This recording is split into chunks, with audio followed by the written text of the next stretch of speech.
Wahai para ustadz, wahai para kiai, wahai para pengajar, wahai para ulama, umat butuh ilmu. Allah dan Rasulnya memerintahkan kepada kita, wahai para pendakwah, untuk menyampaikan ilmu. Apakah kau tak malu kepada para sahabat Nabi yang telah menghabiskan hartanya untuk Islam? Kalau kita hitung total harta yang diberikan oleh Abu Bakar untuk Islam, versi Al-Imam Ibnu Katsir, jumlahnya 2 triliun lebih. Sementara engkau menjadi kaya dari Islam. Engkau mencari kaya, menjadi kaya dari Islam. Apakah kau tak malu kepada Rasulullah Muhammad Sallallahu Alaihi Wasallam yang hartanya habis untuk Islam? Apakah kau tak malu kepada Ibunda Khadijah Al-Kubra yang sampai berkata kepada Nabi Muhammad Sallallahu Alaihi Wasallam, wahai suamiku, apabila harta kita habis, juallah tulang belulangku untuk memperjuangkan Islam. Apakah kau tak malu kepada Umar bin Khattab yang menyedekahkan beberapa kebunnya untuk Islam? Apakah kau tak malu kepada Utsman ibn Affan yang mempersembahkan hartanya, tanahnya, kebunnya, ternaknya, perniagaannya untuk Islam? Dan apakah kau tak malu dengan kemuliaan yang telah Allah berikan kepada mereka karena perjuangan serta pengorbanan yang mereka telah persembahkan untuk Islam? Ingatlah wahai saudaraku, wahai para pendakwah dimanapun engkau berada. Ingatlah, ingatlah, ingatlah. Ini fokus ke kamera nih Pak ya. Jangan sesekali kau perjualbelikan ayat-ayat Allah dengan harga yang murah.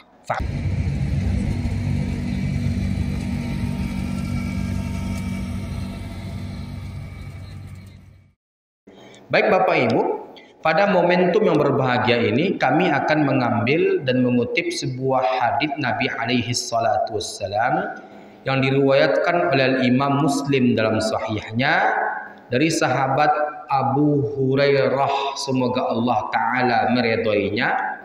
An Abi Hurairah radhiyallahu anhu qala Rasulullah sallallahu alaihi wasallam, faman asbaha minkumul yawma sa'iman, qala Abu Bakrin ana, qal faman tabi'a minkumul yawma janazatan, qala Abu Bakrin ana, qal faman at'ama minkumul yawma miskinan, qala Abu Bakrin ana, qal faman 'ada minkumul yawma maridan, qala Abu Bakrin ana, faqala sallallahu alaihi wasallam majtama'na fi imri'in illa dakhalal jannah. Dari Abu Hurairah, semoga Allah taala meridhoinya, ia berkata, suatu hari Rasulullah sallallahu alaihi wasallam bertanya kepada kami. Jadi Bapak Ibu, Nabi mengumpulkan para sahabatnya Bapak Ibu. Ada yang mengisahkan, kalau kita tangkap dari versi hadits yang dibawakan oleh Abu Hurairah yang diriwayatkan oleh Imam Muslim dalam sahihnya, Bapak Ibu yang dimuliakan Allah, Nabi bertanya kepada para sahabat. Di sini tidak dikisahkan, tidak disebutkan Nabi bertanyanya kapan. Kalau kita mengambil potongan hadits lainnya, kalau kita ambil versi Bukhari atau versi Imam Abi Daud, disebutkan Bapak Ibu yang dimuliakan Allah, Nabi mengumpulkan para sahabatnya habis sholat subuh. Jadi absensi Nabi Bapak Ibu itu berjalan selepas sholat subuh. Nabi itu hobi dan gemar mengabsen sahabatnya setiap kali selepas sholat subuh.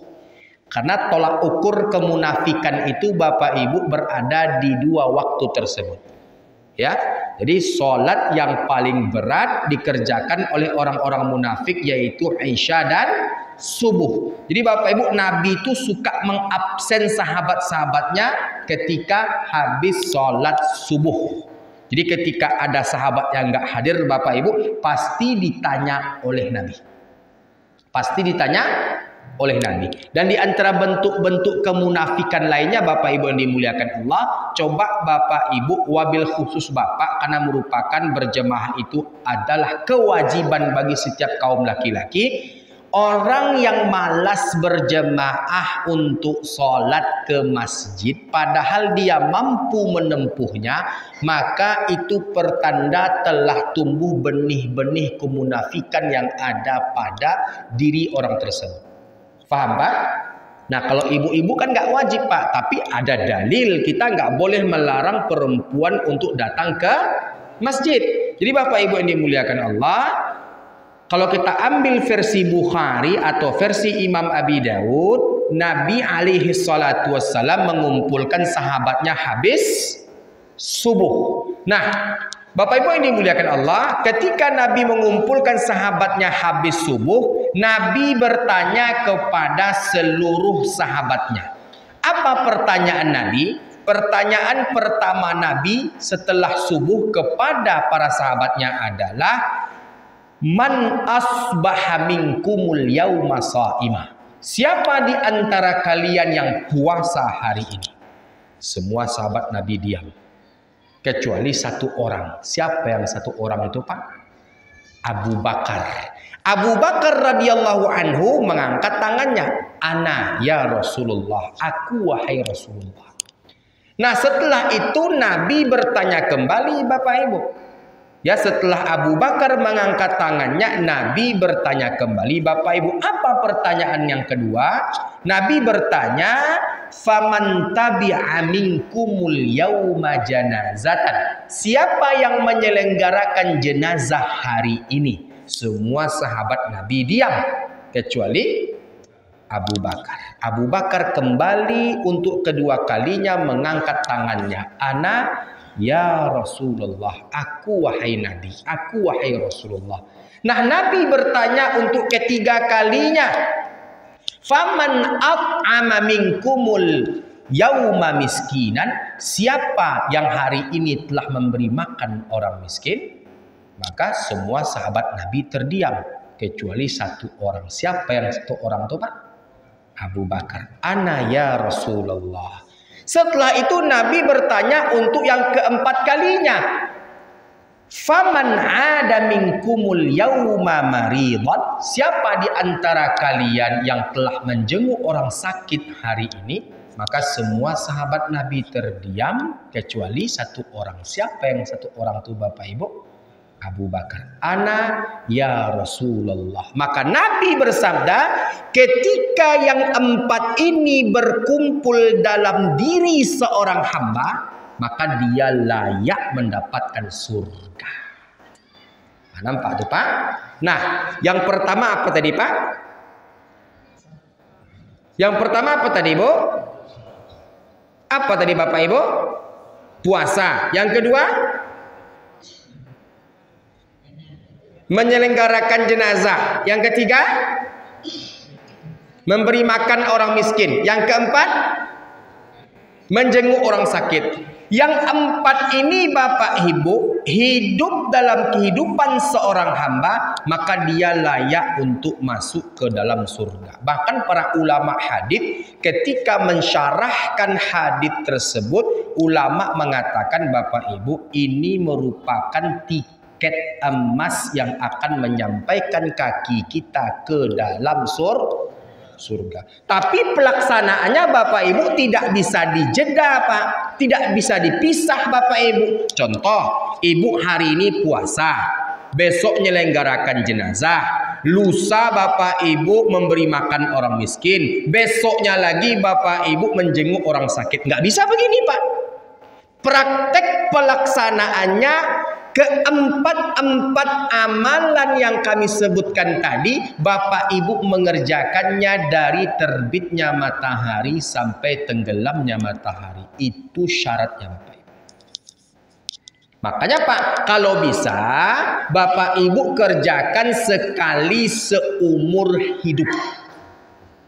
Kok nanti kita pulang ke Allah, kurang-kurang bekal kita, ini yang akan menjadi penyempurnanya Bapak Ibu. Allahu Akbar. Terlebih lagi Bapak Ibu mengerjakannya di bulan Rajab. 4 amalan ini bukan amalan khusus untuk bulan Rajab. Bisa dikerjakan di bulan Sya'ban, bisa dikerjakan di bulan Syawal, Dzulqa'dah, Dzulhijjah, Muharram, Safar, dan seterusnya. Jadi Bapak Ibu usahakan Bapak Ibu mengerjakan 4 amalan ini, usahakan Bapak Ibu usahakan minimal sekali seumur hidup. Pak, Bapak pergi ke sebuah tempat. Bapak diundang pakai undangan biasa. Ibu diundang ke sebuah tempat. Ibu diundang pakai undangan VVIP. Kira-kira mana yang diprioritaskan, Pak? Mana yang kira-kira didahulukan, Bu? Nah, ini Bapak Ibu tiket emas, tiket VVIP masuk ke dalam surga Allah. Kurang bekal kita, kurang pahala kita, kurang kebaikan kita. Maka ini menjadi penyempurna Bapak Ibu. Makanya para ulama hadis sepakat dengan satu kalam, kalau bisa 4 amalan yang kita praktek laksanakan dalam kehidupan kita sekali minimal seumur hidup, sehari itu Bapak Ibu kita kerjakan 4 amalan ini. Insya Allah menjadi tiket yang akan dapat menyampaikan kaki kita ke dalam surga Allah Subhanahu wa Ta'ala. Bisa, Pak? Ustadz, kami puasa bisa, Ustadz. Insya Allah kami ambil jadwal puasa Kamis. Akan begituan, Pak. Di sini Bapak Ibu bebas. Mau puasa Senin, mau puasa Kamis, mau puasa Ayyamul Bid, mau puasa Nabi Daud. Intinya Bapak Ibu yang dimuliakan Allah, puasa. Nabi tidak menspesifikasikan atau menspesifikkan jenis puasa tertentu. Intinya puasa Bapak Ibu.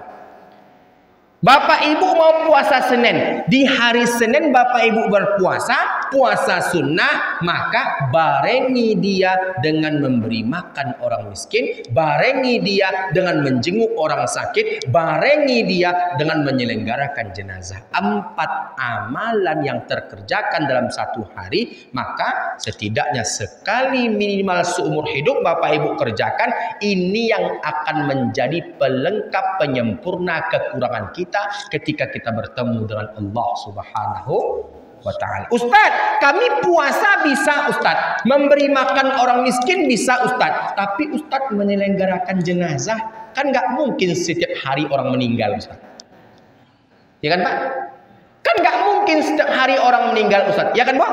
Makanya Bapak Ibu, ketika ada informasi dari masjid atau musola, baik Baitul Amal atau At-Tawaduk atau Ad-Da'wah, inna lillahi wa inna ilaihi raji'un, inna lillahi wa inna ilaihi raji'un, inna lillahi wa inna ilaihi raji'un, telah berpulang ke rahmat Allah fulanah binti fulan atau fulan bin fulan. Ketika diumumkan, disyiarkan ada kematian seorang hamba, tetangga, masyarakat, dan anggota lingkungan RT RW kita, maka bergegas kita pada hari itu menyelenggarakan jenazahnya. Nggak bisa kita memandikannya, setidaknya ikut mengkafankannya. Nggak bisa ikut mengkafankannya, setidaknya ikut menyolatkannya. Nggak bisa menyolatkannya, setidaknya ikut menguburkannya. Nggak bisa menguburkannya, setidaknya datang ke rumah duka. Itu termasuk menyelenggarakan jenazah. Nah, di hari yang sama langsung pasang niat puasa. Di hari yang sama niatkan cari orang sakit yang kita tujukan untuk kita jenguk. Baik itu orang yang kita kenal atau orang yang tidak kita kenal. Selagi dia muslim, Bapak Ibu, muslim itu punya hak terhadap muslim lainnya. Terdapat dalam sebuah hadits yang sahih yang diriwayatkan oleh Imam Muslim dalam sahihnya, hak seorang muslim terhadap muslim yang lainnya itu ada 6. Satu, idza laqitahu fasallim alaih. Apabila kau bertemu dengannya maka kau ucapkan salam. Dua, wa idza mata fatba'hu. Apabila meninggal maka ikutilah, iringilah penyelenggaraan jenazahnya. Tiga, wa idza da'aka fa'ajibhu. Apabila dia punya suatu hajatan maka penuhilah undangannya. Empat, wa idza maridha fa'udhu. Apabila dia sakit maka jenguklah dia. Lima, wa idza stansahaka fansahu. Apabila dia minta nasihat maka nasihatilah dia. Enam, wa idza atasha fahamidallaha fashamithu. Apabila dia bersin lalu dia mengucapkan alhamdulillah maka ucapkanlah yarhamukallah. Jadi Bapak Ibu, walau kita kenal atau tak kenal, menjenguk seorang muslim itu merupakan sunnah di antara sunnah-sunnah Nabi, terlebih lagi dia dalam keadaan sakit. Nampak tuh Pak? Nampak tuh Bu? Nah sekarang saya tanya, tadi Nabi mengumpulkan sahabatnya kapan? Habis subuh kah? Habis zuhur kah? Habis asar kah? Habis maghrib kah? Atau habis isya kah? Subuh itu Bapak Ibu awal aktivitas atau akhir aktivitas? Kalau Nabi bertanya habis zuhur Pak, kemungkinan besar semua sahabat Nabi pasti angkat tangan. Karena bisa aja Pak menyelenggarakan jenazah pagi hari kan Pak, jam 8, jam 9. Bisa aja Bapak Ibu memberi makan orang miskin jam 10 pagi, ya kan Pak? Kalau Nabi bertanya habis zuhur. Nabi bertanya habis subuh. Kalau Nabi bertanya habis subuh, lalu Abu Bakar mengangkat tangannya, kira-kira kapan Abu Bakar mengerjakan yang 4 ini? Tolong jawab Bapak Ibu. Kalau Nabi bertanya habis subuh, kira-kira Abu Bakar kapan mengerjakannya Pak?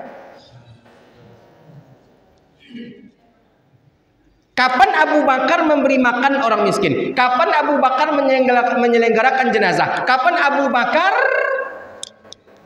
menjenguk orang sakit? Dan kapan Abu Bakar melaksanakan puasa? Semua itu dikerjakan kapan Bapak Ibu? Kapan Bapak Ibu? Tentunya sebelum subuh. Nabi bertanyanya habis subuh. Waktu Nabi bertanya habis subuh. Kalau Nabi bertanya habis subuh, berarti Abu Bakar mengerjakan yang 4 ini sebelum subuh. Oke lah Pak, kalau puasa niatnya dipasang sebelum subuh. Yang 3 nih Pak, berarti Abu Bakar menyelenggarakan jenazah itu Bapak Ibu tengah malam. Abu Bakar menjenguk orang sakit tengah malam. Abu Bakar memberi makan orang miskin itu tengah malam. Di saat orang-orang sedang enak tidur, di saat kebanyakan orang sedang enak tertidur lelap, orang-orang sedang sibuk dirinya dan Allah Tabaraka wa Ta'ala dalam keadaan bertahajud, Abu Bakar telah disibukkan dengan perkara-perkara besar ini Bapak Ibu. Makanya Umar bin Khattab Bapak Ibu berkata, selagi hidup Abu Bakar kami tak akan pernah bisa mengalahkannya. Belum lagi sahabat lain berbuat, ya Bapak Ibu ya, Abu Bakar telah mengerjakannya. Istilah semen padang Pak. Sebelum yang lain memikirkannya, kami telah melakukannya. Nampak tuh Pak? Begitu konsep dalam hal apa? Berfastabiqul khairatnya para sahabat dalam hal mengerjakan amal-amal saleh. Abu Bakar As-Siddiq Pak, berarti tengah malam dicarinya orang-orang kelaparan Bapak Ibu, dikasihnya makan, dicarinya berita informasi orang-orang yang meninggal dunia, diselenggarakan jenazahnya Bapak Ibu, dicarinya orang-orang yang sakit dia jenguk Bapak Ibu. Allahu Akbar. Inilah keutamaan Abu Bakar di antara keutamaan sahabat Nabi yang lainnya. Jadi oleh karena itu Bapak Ibu, sekali lagi saya ulangi, saya tegaskan, ini tiket emas. Contoh, 100%, 70% dosa kita, 30% pahala kita Pak. Hampir masuk neraka kita Bapak Ibu. Nah, 4 amalan ini akan menggenapkan yang 30 menjadi 100. Yang sehingganya apa? Kita masuk surga Allah berkat rahmatnya. Pak, Oh Pak, saya kalau membaca hadits Pak, baik di kutubus sittah atau kutubus tis'ah atau kutubus sunnah Bapak Ibu, dari Bukhari, Muslim, Abi Dawud, An-Nasa'i, Ibnu Majah, Ad-Darimi, Al-Bazzar, Al-Hakim, Ahmad bin Hanbal, bahkan Musnad Imam Ahmad Ibn Hanbal, Ibnu Abi Ad-Dunya, bahkan Imam Abi Ya'la, Bapak Ibu yang dimuliakan Allah, saya perhatikan Pak, setiap kebaikan yang terkoneksi dengan hubungan dengan manusia, pahalanya nggak main-main. Coba perhatikan Pak. 4 amalan, 1 hablum minallah, 3 hablum minannas. Betul Pak? Hablum minallah yang bernama puasa. Hablum minannas penyelenggaraan jenazah. Hablum minannas memberi makan orang miskin. Hablum minannas menjenguk orang sakit. Coba Bapak Ibu perhatikan, kebaikan sesama manusia, pahalanya nggak main-main, kezoliman sesama manusia, dosanya pun juga nggak main-main. Nampak tuh Pak? Jadi oleh karena itu Bapak Ibu, mari kita berlomba-lomba mengerjakan kebaikan, terlebih lagi kebaikan itu hubungan antara kita dengan manusia lainnya. Jadi Bapak Ibu, kalau kita boleh berbicara tentang keutamaan Abu Bakar As-Siddiq ini Pak, luar biasa Pak Abu Bakar. Abu Bakar, Umar, Uthman, Ali, Abdurrahman ibn Auf, Bilal bin Rabah, dan sahabat-sahabat Nabi yang lainnya Bapak Ibu. Saya kalau membaca sejarah Bapak Ibu yang dimuliakan Allah, kalau saya baca sejarah, baik sejarah sahabat Nabi yang terdapat dalam kitab Al-Bidayah wan Nihayah yang dikarang oleh Al-Imam Ibnu Katsir, atau kitab Siyar A'lamin Nubala yang dikarang oleh Imam Az-Zahabi, atau kitab Usudul Ghabah min Hayatis Sahabah, atau kitab Suwar min Hayatis Sahabah, saya menangis Bapak Ibu. Sahabat Nabi itu Pak, kalau saya perhatikan, uang mereka yang habis Pak dalam dakwah. Bukan mereka itu hidup dari dakwah, bukan Pak. Uang mereka yang habis untuk dakwah. Bukan mereka hidup dari dakwah. Kadang Pak saya nangis, saya sedih, dan saya malu Pak. Kenapa saya malu? Kami Bapak Ibu, di antara bentuk kelemahan kami, ustadz-ustadz akhir zaman, kami kadang masih menerima amplop dari ceramah. Terus terang aja Bu. Ini bentuk kelemahan kami. Harusnya Bapak Ibu, kami para pendakwah, kami tak mengambil upah dari dakwah. Beda cerita ngajar Pak. Beda cerita imam. Imam dan ngajar beda dengan berceramah. Di zaman Imam Abu Hanifah, guru-guru ngaji Pak, Al-Imam Abu Hanifah menggaji guru anaknya untuk diajarkan Al-Fatihah dengan baik dan benar. Kalau kita rupiahkan Bapak Ibu, dekat 80 juta rupiah tahsin Al-Fatihah.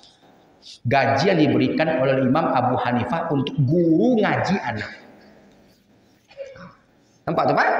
Khalifah Umar bin Khattab dalam Siyar A'lamin Nubala menggaji guru-guru Quran tuh Pak, kalau kita rupiahkan dari mata uang emas itu 380 juta rupiah sebulan. Gaji Imam Musola At-Tawaduk Pak.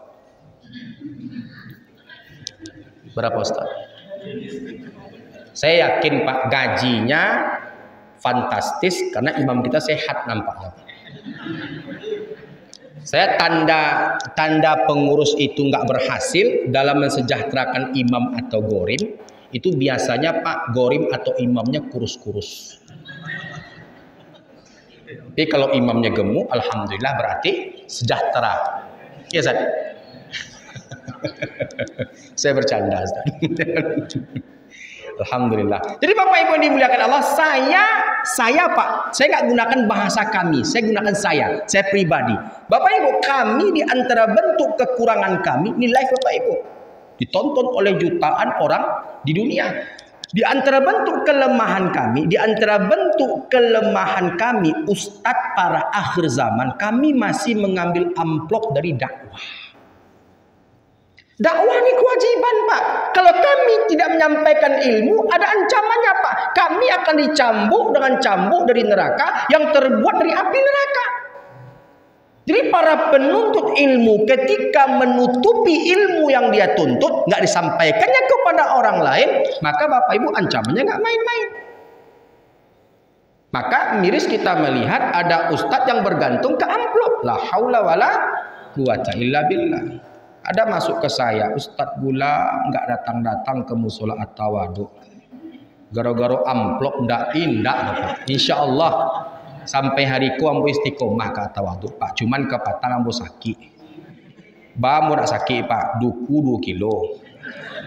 Kerupuk jariang 1,5 kilo. Etek tibo dari Pariaman. Apa kandak dia ang. Ada kupuk jariang teh ado. Etek bawaan 1,5 kilo. Dibuat lado Pak. Dibuat lado. Setelah dibuatnya lado, ambo pupuah Pak. Sekali duduk, sekali lacuik Bapak Ibu. Kerupuk jariang. 1,5 kilo. Nak cik 2, 3, sampai 5 Bapak Ibu. Batutu atau tutu Bapak Ibu. Kok asli orang Piaman pasti paham. Batutu lo ayah kerambia apa Pak? Ayah kerambia basi. Allah baca kak isi paru Pak. Itulah. Jadi Bapak Ibu yang dimuliakan Allah Subhanahu Wa Taala, asbab daripada itu nggak hadir ceramah, bukan karena amplop Bapak Ibu. Saya terus terang Bapak Ibu, saya terus terang. Bismillah. Bapak Ibu percaya atau tidak itu urusan Bapak Ibu. Percaya atau tidak itu urusan Bapak Ibu. Saya sampai hari ini tidak tahu berapa isi amplop musola at-tawadhu. Nggak tahu Pak. Kenapa antum nggak tahu Ustaz? Saya dan istri punya kesepakatan. Setiap ceramah uang amplop kami masukkan ke dalam kotak kaleng Hongguan. Sekali setahun baru dibuka. Kami menghindari hidup dari dakwah atau ceramah. Dakwah saya tahu Pak. Kenapa tahu? Mereka model transfer. Bukan model amplop, model transfer. Jadi Bapak Ibu yang dimuliakan Allah, sampai hari ini saya nggak tahu berapa isi amplop ceramah musola at-tawadhu. Kalau Bang Roni ada cerita ke saya. Tapi saya tengok langsung Pak. Alhamdulillah sampai hari ini tak pernah. Kenapa begitu? Setiap saya ceramah Bapak Ibu, di sini saya ceramah, di situ saya ceramah. Pokok di mana-mana saya ceramah, amplop saya masukkan, nanti sebelum puasa saya buka. Kenapa begitu Ustadz? Rata-rata kami para pendakwah, keikhlasan kami bisa diukur dari isi amplop. Saya mengaji Bapak Ibu buka kulit tanpa isi. Saya nggak mau Bapak Ibu bercapek-capek, berletih-letih saya mengajar Bapak Ibu yang dimuliakan Allah. Semua itu sia-sia seperti debu yang berterbangan dikarenakan hanya beberapa lembar rupiah yang tak berharga di sisi Allah Subhanahu wa Ta'ala. Satu ayat, satu hadits yang kami sampaikan kepada Bapak Ibu yang dimuliakan Allah Subhanahu wa Ta'ala tidak dicatat sebagai kebaikan oleh malaikat Allah dikarenakan keikhlasan kami hilang ketika kami membuka amplop onde sagiko ruponya. Kan kalimat sagiko ruponya itu Pak, itu akibatnya fatal Pak.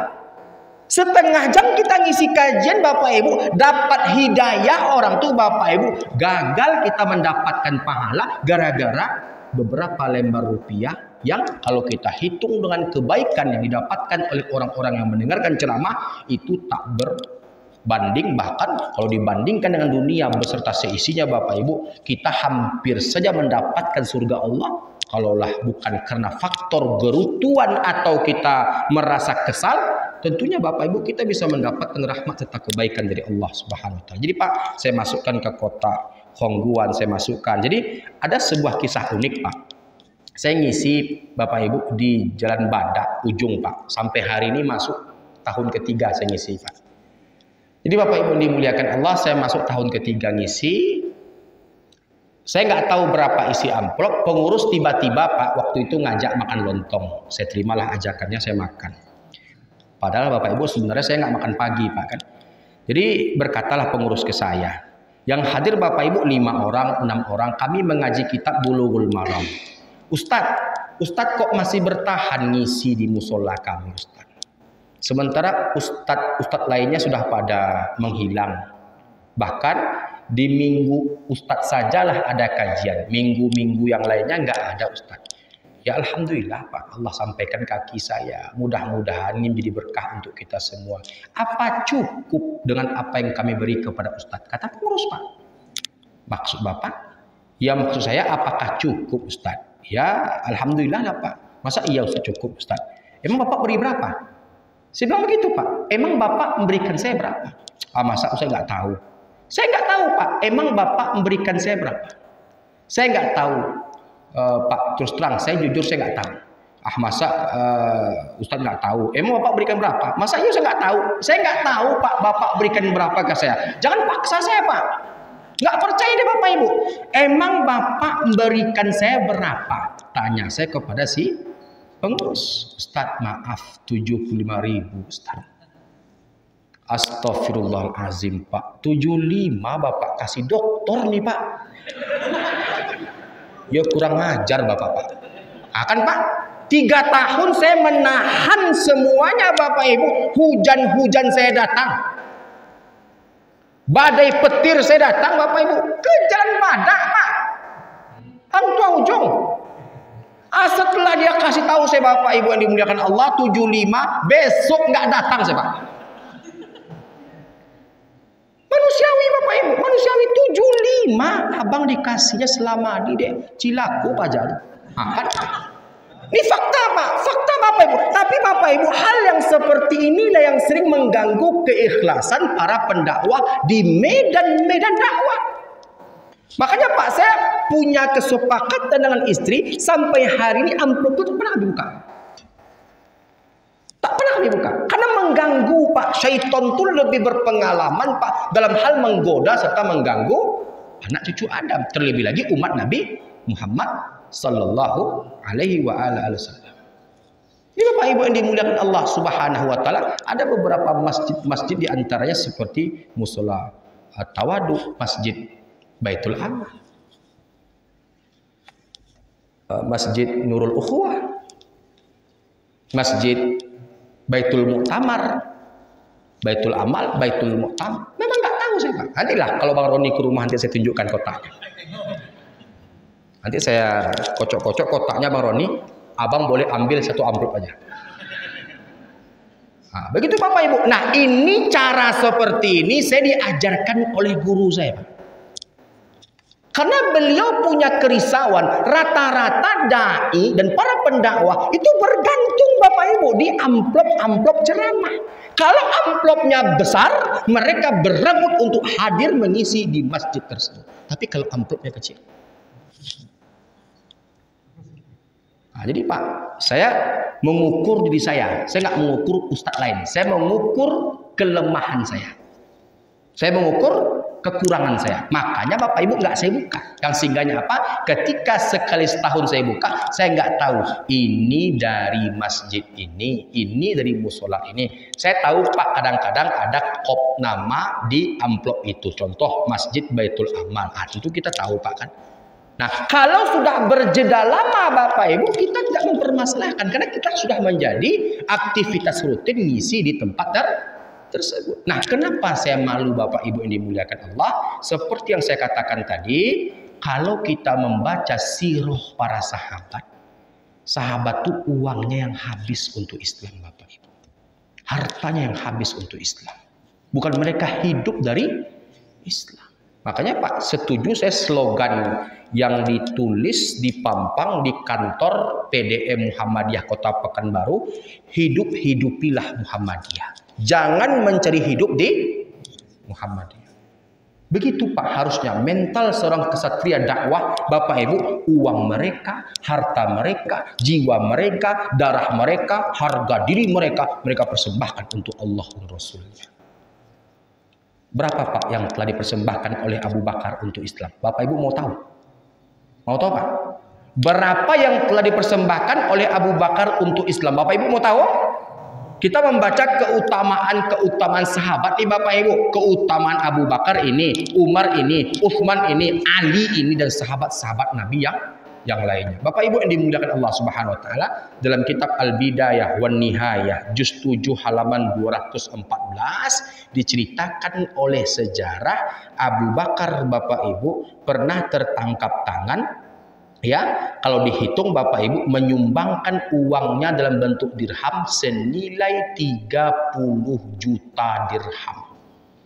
Bapak Ibu tahu berapa nilai 30 juta dirham tersebut? Yang tahu angkat tangan. Berapa Pak? Berapa Bu? Berapa uang 30 juta dirham tersebut Bapak Ibu? Coba angkat tangan. Ada yang tahu? Saya tadi Pak, sebelum saya pergi ke Musola Tawadhu ini untuk mengisi kajian, saya kali-kalikan Bapak Ibu dengan uang rupiah kita, dengan kalkulator. 30 juta dirham itu Pak, itu setara dengan 184 miliar 690 juta rupiah. Itu banyak atau sedikit Bu? Banyak atau sedikit Pak? 184 miliar 690 juta rupiah. Bagaimana nggak malu kami para pendakwah? Makanya kalau ada dai atau ustadz yang mengatakan, oh sahabat Nabi itu miskin, mereka nggak ada yang kaya, Abu Bakar itu miskin, Umar itu miskin, berarti dia buta sejarah. Nabi Muhammad itu miskin, berarti dia buta sejarah. Nabi Muhammad kaya Pak. Yang menunjukkan Nabi itu kaya, coba lihat hantarannya Bapak Ibu. Ketika menikahi Khadijah, berapa ekor onta? 100 ekor onta. Al-Imam Az-Zahabi mengisahkan dalam kitab Siyar A'lamin Nubala, bahkan lebih Bapak Ibu. Bahkan kalau kita rupiahkan Bapak Ibu, mahar Nabi itu Pak miliaran rupiah. Miliaran rupiah. Jadi oleh karena itu Bapak Ibu, kalau kita berbicara sahabat Nabi itu kaya-kaya, cuman mereka dapat menundukkan kekayaan mereka. Mereka sederhana Bapak Ibu. Abu Bakar kaya Pak. Yang memerdekakan Bilal Bapak Ibu siapa? Ketika disiksa oleh majikannya, yang memerdekakan Bilal Abu Bakar. Bapak Ibu yang dimuliakan Allah, yang membeli sumur Yahudi siapa? Uthman. Bahkan Bapak Ibu yang dimuliakan Allah, yang memiliki rencana, bahkan rencana itu dikisahkan, ada beberapa di antara para ulama yang mendoifkan kisah ini Bapak Ibu. Saya ulangi lagi kisahnya, nggak apa-apa ya. Sahabat Nabi yang bernama Abdurrahman bin Auf. Abdurrahman bin Auf ini Bapak Ibu setelah mendengar ucapan Nabi, ya Abdurrahman, wahai Abdurrahman, kau orang yang paling terakhir masuk surga. Sedih dia Pak. Dalam versi lain, Nabi berkata kepada Abdurrahman bin Auf, wahai Abdurrahman, kau masuk surga dalam keadaan merangkak. Sedih Abdurrahman bin Auf. Kenapa wahai Nabi? Karena hisab hartamu sangat banyak. Abdurrahman bin Auf berpikir keras, bagaimana cara menghabiskan harta ini. Berpikir dia Pak, berpikir dia Bu, susah dia. Kita Pak, kita minta kaya atau minta miskin? Nah, Pak Baroni, minta kaya atau minta miskin? Coba Pak, yang minta miskin angkat tangan. Saya aminkan Pak. Nah, minta kaya atau minta miskin Bu? Abdurrahman minta miskin Bapak Ibu.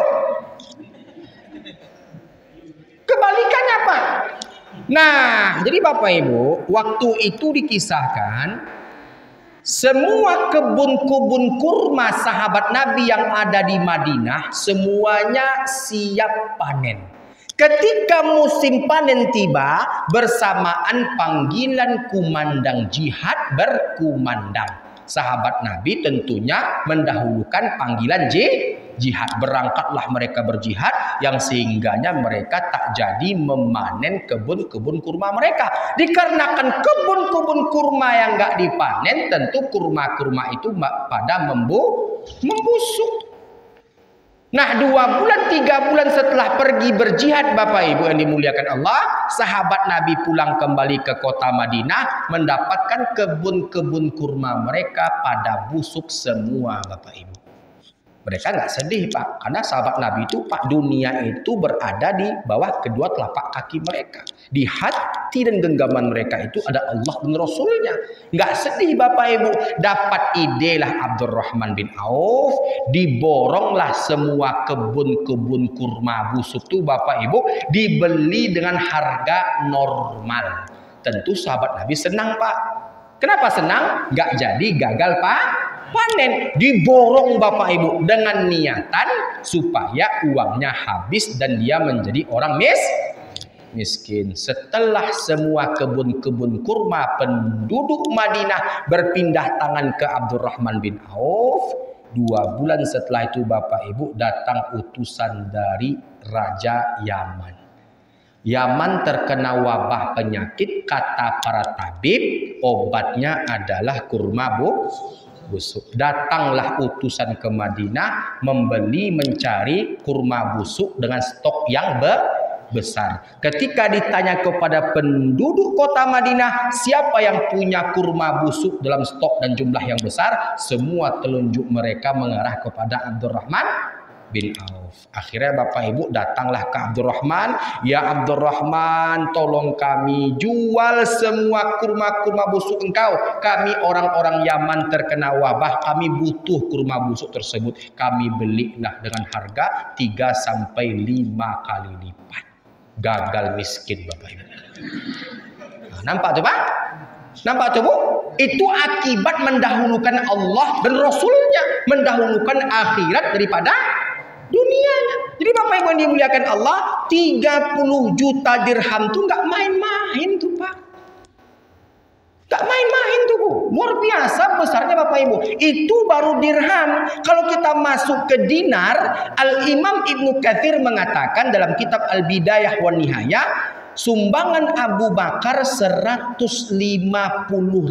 dinar itu setara Bapak Ibu dengan 291 miliar 219 juta 750.000 rupiah. Allahu Akbar. Kalau Al-Imam Az-Zahabi mengatakan bukan 150.000 dinar, tapi melainkan 200.000 dinar. Berapa Bapak Ibu 200.000 dinar tersebut? Bapak Ibu kalau kita rupiahkan totalnya 388 miliar 293 juta rupiah.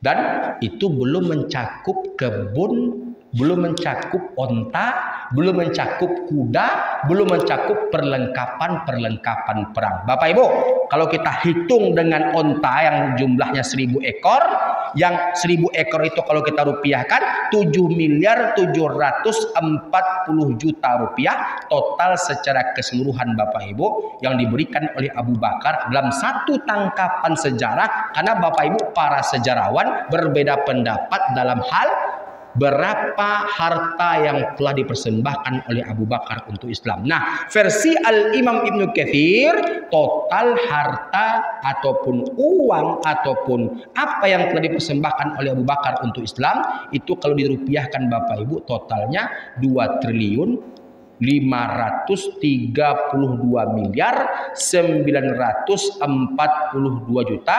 750.000 rupiah. Totalnya Bapak Ibu. Makanya Pak, terus terang, apa ndak malu kami Pak? Abu Bakar 2 triliun yang diberikannya ke Islam Pak. Kami gara-gara amplop yang tak seberapa ribu. Apa nggak malu? Coba tanyakan ke diri kita, wahai para pendakwah. Nah, ini direkam nih. Wahai para pendakwah. Wahai para dai. Wahai para ustaz. Wahai para kiai. Wahai para pengajar. Wahai para ulama. Umat butuh ilmu. Allah dan Rasulnya memerintahkan kepada kita, wahai para pendakwah, untuk menyampaikan ilmu. Apakah kau tak malu kepada para sahabat Nabi yang telah menghabiskan hartanya untuk Islam? Kalau kita hitung total harta yang diberikan oleh Abu Bakar untuk Islam, versi Al-Imam Ibnu Katsir, jumlahnya 2 triliun lebih. Sementara engkau menjadi kaya dari Islam. Engkau mencari kaya, menjadi kaya dari Islam. Apakah kau tak malu kepada Rasulullah Muhammad sallallahu alaihi wasallam yang hartanya habis untuk Islam? Apakah kau tak malu kepada Ibunda Khadijah Al-Kubra yang sampai berkata kepada Nabi Yuna Muhammad sallallahu alaihi wasallam, wahai suamiku, apabila harta kita habis, juallah tulang belulangku untuk memperjuangkan Islam. Apakah kau tak malu kepada Umar bin Khattab yang menyedekahkan beberapa kebunnya untuk Islam? Apakah kau tak malu kepada Utsman ibn Affan yang mempersembahkan hartanya, tanahnya, kebunnya, ternaknya, perniagaannya untuk Islam? Dan apakah kau tak malu dengan kemuliaan yang telah Allah berikan kepada mereka karena perjuangan serta pengorbanan? yang mereka telah persembahkan untuk Islam. Ingatlah wahai saudaraku, wahai para pendakwah dimanapun engkau berada. Ingatlah, ingatlah, ingatlah. Nah, ini fokus ke kamera nih Pak ya. Jangan sesekali kau perjualbelikan ayat-ayat Allah dengan harga yang murah. Fa'tabiru ya ul absar la'allakum turhamun. Waspadalah, waspadalah, waspadalah.